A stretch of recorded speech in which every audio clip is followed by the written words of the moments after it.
네, 서울은 이제 집 한 채만 남기고 떠나도 상속세가 나올 가능성이 커졌습니다.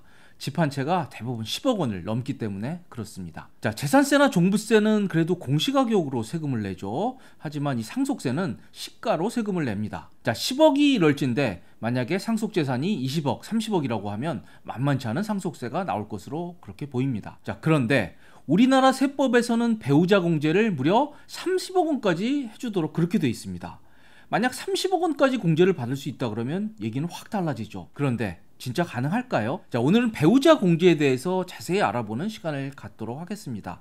자, 상속에서 공제는요, 이 설명을 들어도 조금 어렵고 헷갈립니다. 하지만 저희 채널에서는 오늘 가장 명쾌하고 가장 쉽게 해설을 해드리도록 하겠습니다.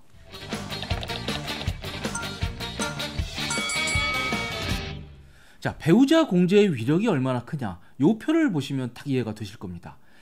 저 20억 라인을 한번 봐주시기 바랍니다. 상속재산이 20억이라고 할 경우에요, 보통의 경우에 배우자가 있고 자녀 2명이 있다고 할 경우에 상속세는 보통 1억 혹은 2억 정도 나오게 됩니다. 하지만 배우자가 없어서 그냥 자녀만 둘이 있다고 할 경우에는 상속세가 4억 원이 넘는 것으로 껑충 뛰게 됩니다. 헐, 상속세 4억 원이라니요. 상속에서는 이 배우자 공제가 큰데 배우자가 없기 때문에 배우자 공제를 못 받아서 이 경우에는 상속세가 확 뛰게 되는 그런 경우가 되겠습니다. 자, 그렇다면 우리나라에서 이 상속 공제는 어떻게 이루어지는지 한번 알아봐야 되겠습니다. 자, 상속은 공제가 작지 않습니다. 우선 일괄 공제가 있습니다. 저 일괄 공제는요, 자녀만 있다 그러면 무조건 5억 원까지 일괄 공제를 해줍니다. 이거는 자녀만 있을 경우도 그렇고요, 자녀와 뭐 배우자가 살아있을 경우에도 5억 원을 무조건 해줍니다.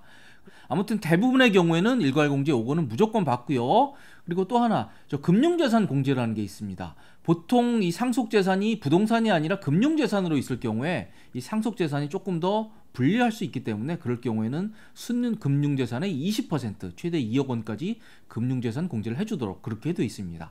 자, 그리고 마지막 저 가운데 있는 배우자 공제, 바로 오늘 영상의 주제가 되겠는데요. 최소 5억 원에서 최대 30억 원까지 배우자 공제를 해주도록 그렇게 되어 있습니다. 와, 최대 30억 원까지 공제를 해준다 그러면 정말 세금 걱정 없는데요. 근데 진짜 그럴까요? 자, 배우자 공제 30억 원에 대해 설명을 드리기 전에 이 세무사분들에게 가장 많이 들어오는 질문이 바로 이거라고 합니다. 배우자 공제를 적용할 때 이 배우자가 실제로 상속을 받지 않아도 배우자 공제를 받느냐라는 질문을 굉장히 많이 한다고 합니다. 아버지가 돌아가셨을 때 어머니가요, 본인이 스스로 상속을 받지 않고 어차피 자식에게 갈 돈이니까 다 자식에게 상속을 받도록 그렇게 하는 경우가 많은데요, 이럴 경우에도 배우자 공제를 받을 수 있냐라는 질문을 많이 하시는데 가능하다고 합니다. 그리고 이때 배우자 공제를 받게 되면 무조건 5억 원은 공제를 해줍니다. 설사 배우자가 상속재산을 하나도 갖지 않아도 무조건 5억 원 배우자 공제는 해주고요, 5억 원보다 적은 예를 들어서 3억 원을 배우자가 상속받았다고 하더라도 5억 원까지는 무조건 상속 공제를 해주게 됩니다. 자, 배우자가 5억 원까지 무조건 공제 받는다는 건 이제 알겠는데, 그렇다고 하면 과연 저 30억 원까지 배우자 공제는 어떻게 해야 받을 수 있는 거냐, 이런 질문이 나올 겁니다. 자, 배우자 공제의 원칙은 이렇습니다. 무조건 30억 원까지 해주는 게 아니라요, 바로 저 1번과 2번을 비교해서 더 작은 것, 미니멈을 적용하게 됩니다. 자, 1번에 대해서 조금 더 디테일하게 설명을 드리면요, 저 상속재산 가액에 배우자의 법정 상속 지분을 곱한 거, 이게 바로 배우자가 이 법적으로 받을 수 있는 그런 상속 몫인데요, 이 몫하고 실제로 배우자가 받은 상속분이 있습니다. 실제로 받은 거요, 이걸 비교해서 더 작은 것을 적용을 하게 됩니다. 자, 그런데 여기선 좀 복잡해지니까요, 그냥 배우자가 자신의 법정 상속 모음만큼은 실제로 상속을 받았다라고 가정을 하고 그렇게 설명을 드리겠습니다. 자, 그래서 이렇게 배우자의 법적 상속목과 30억 원을 비교를 하는 겁니다. 그래서 배우자의 법적 상속몫이 30억 원보다 작다 그러면요, 그 작은 액수가 바로 배우자 공제액이 되고, 그리고 배우자의 법적 상속 몫이 30억 원보다 크다고 하면 30억 원까지 공제를 해주게 되는 겁니다. 자, 아마 대부분의 경우에는 이 배우자의 법적 상속 몫이 30억 원보다 작게 될 것입니다. 아주 큰 자산가가 아니라면요. 그리고 1번이 만약에 5억 원에 미치지 못한다, 배우자의 법적 상속 몫이 5억 원에 미치지 못한다 그러면 무조건 배우자는 5억 원까지는 공제를 해주도록 그렇게 돼 있습니다.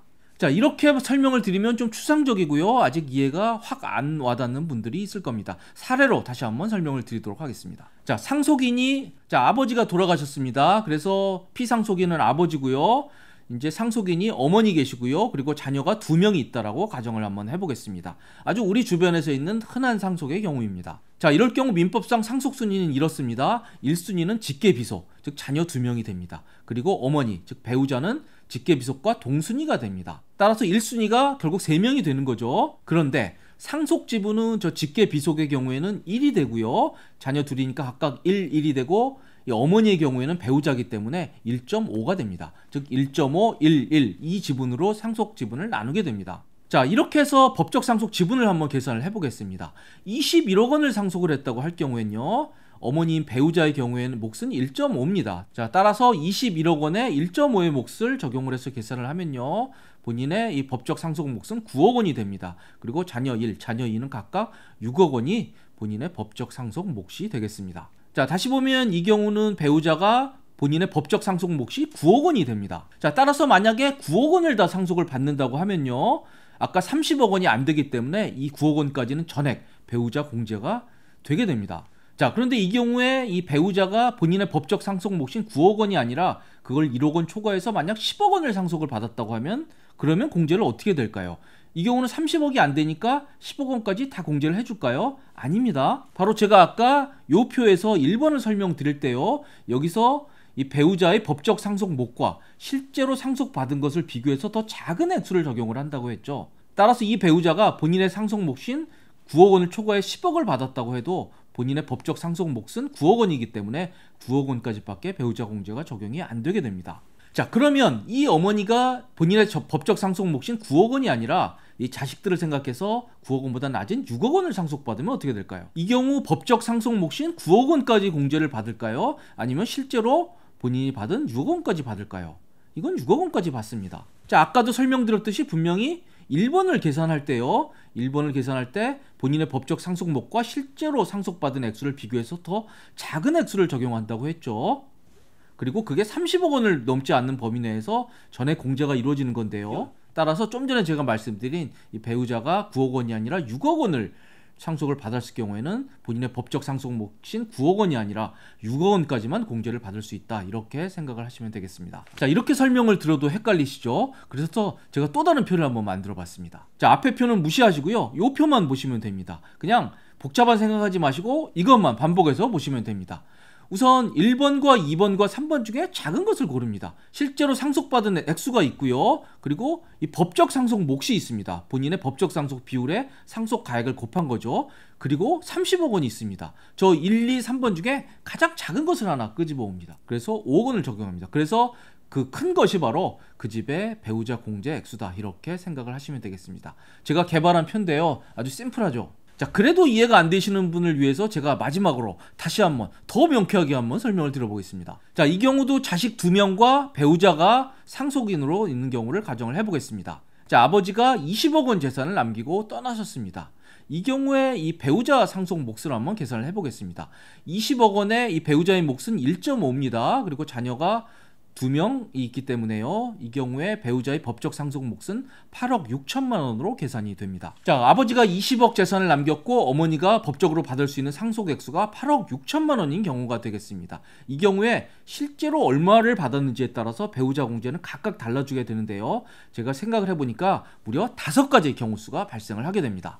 자, 지금부터 집중해서 들어보십시오. 자, 우선 가장 간단한 게 이 어머니, 즉 배우자가 본인의 법적 상속 몫인 8억 6천만 원까지 정확하게 상속을 받는 경우입니다. 이 경우는 간단합니다. 30억이 안 되는 범위 내에선 전액 공제가 되니까 30억 안 되죠. 따라서 8억 6천만 원까지 배우자 공제가 이루어지게 됩니다. 자, 두 번째는 어머니가 조금 더 욕심이 있으신 분이에요. 그래서 본인의 법적 상속 몫인 8억 6천만 원을 초과해서 10억 원을 실제로 상속을 받았다고 계산을 해보겠습니다. 자, 이 경우에 아까 설명을 드렸듯이 본인의 법적 상속 몫과 실제로 상속을 받은 것 중에 비교해서 작은 것을 적용한다 그랬죠. 따라서 어머니가 10억 원을 상속받았다 하더라도 본인의 법적 상속 몫인 8억 6천만 원을 초과해서 공제를 받을 수는 없습니다. 그래서 이 경우에도 공제액은 8억 6천만 원에 그친다고 생각을 하면 되겠습니다. 자, 그리고 어머니가 자식들을 생각해서 본인의 법적 상속 몫인 8억 6천만 원보다 작은 액수, 예를 들어서 6억 원을 상속을 받았다고 가정을 해보겠습니다. 여러 차례 설명을 드렸듯이 이 배우자 공제는 본인의 법적 상속목과 실제로 받은 액수 중에 작은 것을 적용한다 그랬죠. 따라서 8억 6천만 원보다 작은 6억 원을 상속을 받았다고 하면 6억 원까지만 배우자 공제가 적용이 되는 것입니다. 자, 그리고 네 번째 경우입니다. 네 번째 경우는 어머니가 자식들에게 양보를 했는데 많이 양보를 했습니다. 그래서 본인의 법적 상속 몫인 8억 6천만 원보다 훨씬 못 미치는 액수만 상속을 받았는데요. 많이 못 미치게 받았습니다. 그래서 5억 원이 안 되는 4억 원만 상속을 받았다고 가정을 해보겠습니다. 자, 이 경우에는 4억 원만 받았으니까 4억 원까지만 공제가 되겠죠? 아닙니다. 아까 배우자 공제는 무조건 5억 원까지는 해준다 그랬죠? 그래서 어머니가 많이 양보해서 4억 원만 상속을 받았다 하더라도 배우자 공제는 무조건 5억 원까지 해주게 됩니다. 자, 마지막 다섯 번째입니다. 이 경우는 어머니가 욕심이 하나도 없으신 분입니다. 그래서 자식들을 생각해서 본인의 상속목 8억 6천만 원을 하나도 받지 않고 다 자식에게 양보를 했습니다. 다 자식이 상속을 받았습니다. 이럴 경우에 배우자 공제는 어떻게 되죠? 그렇습니다. 무조건 최소 5억 원은 받기 때문에 실제 상속을 받지 않아도 배우자는 5억 원까지는 공제를 해주도록 그렇게 법이 정하고 있습니다. 자, 이렇게 저희가 이 대한민국 가정의 아주 일반적인 경우를 상정을 해서 이 배우자 공제의 여러 가지 유형을 설명을 드렸는데요. 자, 이렇게 설명을 들으시면서 좀 허무하다 이런 생각도 드실 겁니다. 제가 설명드린 그 어떤 경우에도 지금 30원까지 공제를 받는 경우는 없었거든요. 도대체 누가 30원까지 공제를 받는 거냐? 이런 질문이 나오실 겁니다. 자, 배우자와 자녀 2명이 있다고 가정을 하면요, 이 배우자의 법적 상속 몫을 계산을 하면 전체 상속가액 중에 43% 정도가 됩니다. 만약 상속 재산이 70억 원이라고 하면 이 70억의 43%를 계산하면 바로 30억 1천만 원이 됩니다. 즉, 이 얘기는 뭐냐? 상속 재산이 70억 원이고 이 70억 원 재산을 가진 사람이 배우자와 자녀 2명을 남기고 떠났다고 할 경우에 이 배우자의 법적 상속 몫은 약 30억 원 정도 된다는 얘기가 됩니다. 그럴 경우에 바로 여러분들이 생각하시는, 그리고 세법이 허용하는 배우자 공제 30억 원을 풀로 받을 수 있는 그런 경우가 되겠습니다. 상속 재산 70억 원이면 가능합니다. 자, 이 방송 보시는 많은 분들이 아마 해당이 없을 것으로 생각되지만요, 뭐 경우에 따라서는 해당되는 경우도 있을 겁니다. 자, 그런데 이 배우자 공제는 이 30억 원이라고 하는 어마어마한 혜택을 주지만요, 이 세무사분들 얘기를 들어보면 한마디로 두 얼굴을 가진 존재입니다. 자, 배우자 공제가 크다 보니까 이 배우자 공제를 악착같이 챙기게 될 경우에 이 상속세 절감은 분명히 도움이 됩니다. 하지만 장기적으로는 오히려 나쁜 결과가 나올 수도 있습니다.